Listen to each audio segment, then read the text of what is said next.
L'intelligence artificielle. On entend ce mot absolument partout, mais qu'est-ce que ça veut dire au fond? Eh bien, pour vraiment comprendre, il faut revenir un peu en arrière et découvrir qu'il n'y a pas une intelligence artificielle, mais plutôt deux grandes familles, deux philosophies qui s'affrontent depuis le tout début. Allez, c'est parti, on décortique ça ensemble. Bienvenue sur cet article de notre rubrique Comment ça marche, publié en septembre 2025 sur le portail iainfo.fr. Et pour nous éclairer, on va suivre le fil de l'analyse passionnante de Didier Taormina. C'est grâce à elle qu'on va pouvoir y voir plus clair dans ce grand duel. Parce que oui, l'IA est partout. Entre les assistants sur nos téléphones, les recommandations de films ou les fameuses IA génératives comme ChatGPT, on a l'impression que tout ça, c'est la même chose. Mais en réalité, pas du tout. Le mot IA, c'est un peu un immense parapluie qui abrite des approches radicalement différentes. En fait, pour bien comprendre, il faut imaginer deux mondes, deux courants historiques qui ont façonné tout ce qu'on connaît aujourd'hui. C'est un peu le cœur du réacteur, les deux visions qui s'opposent sur la meilleure façon de rendre une machine intelligente. Alors, juste pour être clair, quand on parle d'IA, on ne parle pas de conscience ou d'intelligence au sens philosophique. Non, non. On parle simplement d'un ensemble de techniques qui permettent à une machine de faire des choses qui, avant, étaient réservées aux humains. Analyser, prédire, apprendre. Bref, résoudre des problèmes. On commence avec le premier camp, le plus ancien, on pourrait l'appeler la bonne vieille IA. C'est l'approche qui a tout lancé dans les années 50 et qui a dominé pendant des décennies. Son credo, il est simple et super élégant, tout est une question de logique. On appelle ça une approche descendante, ou top-down en anglais. L'idée est la suivante. Si notre cerveau raisonne en utilisant des règles et des symboles, alors on n'a qu'à programmer ces mêmes règles dans une machine. On lui donne le mode d'emploi du monde et elle n'a plus qu'à l'appliquer. Le but ultime, c'est de recréer un raisonnement pur, logique. Alors, concrètement, comment ça marche? Imaginez un gigantesque livre de recettes. D'abord, des experts humains écrivent toutes les règles possibles dedans. Par exemple, si le patient a de la fièvre et qu'il tousse, alors il a peut-être la grippe. Ensuite, un moteur d'inférence, le chef cuisinier, prend les infos qu'on lui donne et applique les recettes à la lettre. Et à la fin, il sort une conclusion. L'avantage, c'est parfaitement logique et on peut retracer chaque étape du raisonnement.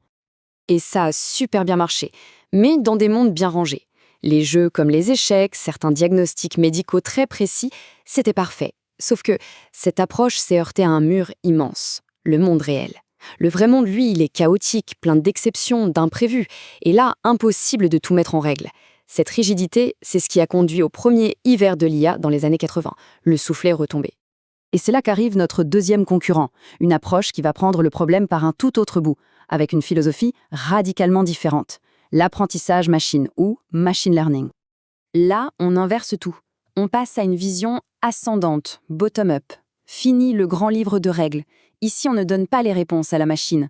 On lui donne des exemples, des milliers, des millions d'exemples. Et c'est à elle de trouver les règles du jeu toute seule. C'est exactement comme un enfant qui apprend à reconnaître un chat. On ne lui décrit pas un chat, on lui en montre plein. L'intelligence, ici, c'est la capacité à s'adapter et à apprendre par soi-même. Le processus est assez fascinant. D'abord, on nourrit la machine avec une montagne de données. Par exemple, des millions d'images de chats. Ensuite, l'algorithme va chercher des points communs, des motifs statistiques. Il va ajuster tout seul ses paramètres internes pour les reconnaître. Et à la fin, il devient capable de dire « ça, c'est un chat » sur une photo qu'il n'a jamais vue auparavant. Il a généralisé à partir des exemples. Et le plus fou, c'est que cette idée n'est pas nouvelle du tout, elle date aussi des années 50. Mais pendant des décennies, elle est restée dans un tiroir. Pourquoi? Parce qu'il lui manquait deux ingrédients cruciaux. Une puissance de calcul phénoménale pour brasser toutes ces données, et les données elles-mêmes. C'est l'arrivée d'Internet et des processeurs modernes qui a tout changé et qui a permis à cette approche d'exploser.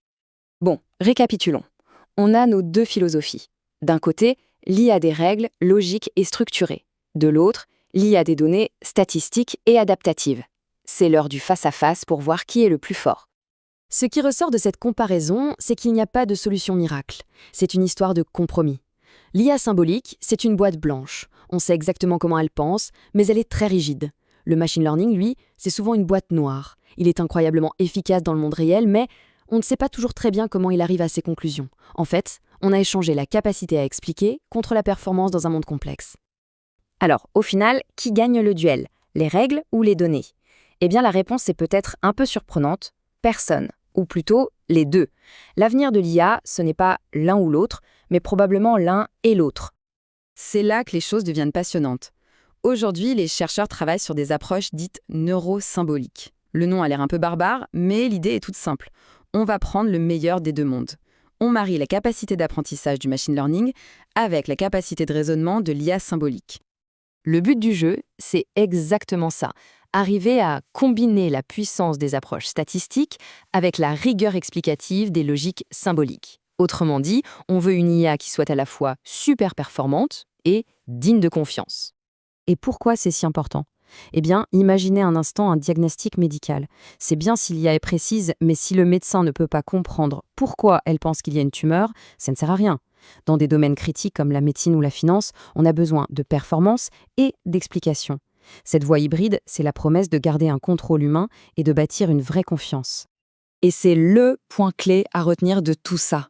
Quand on discute avec une IA comme ChatGPT, il est crucial de comprendre qu'elle ne raisonne pas comme un humain. Non, c'est un maître statisticien, un expert en probabilité. Elle ne déduit pas, elle prédit le mot suivant, le plus probable, en se basant sur les milliards de phrases qu'elle a lues.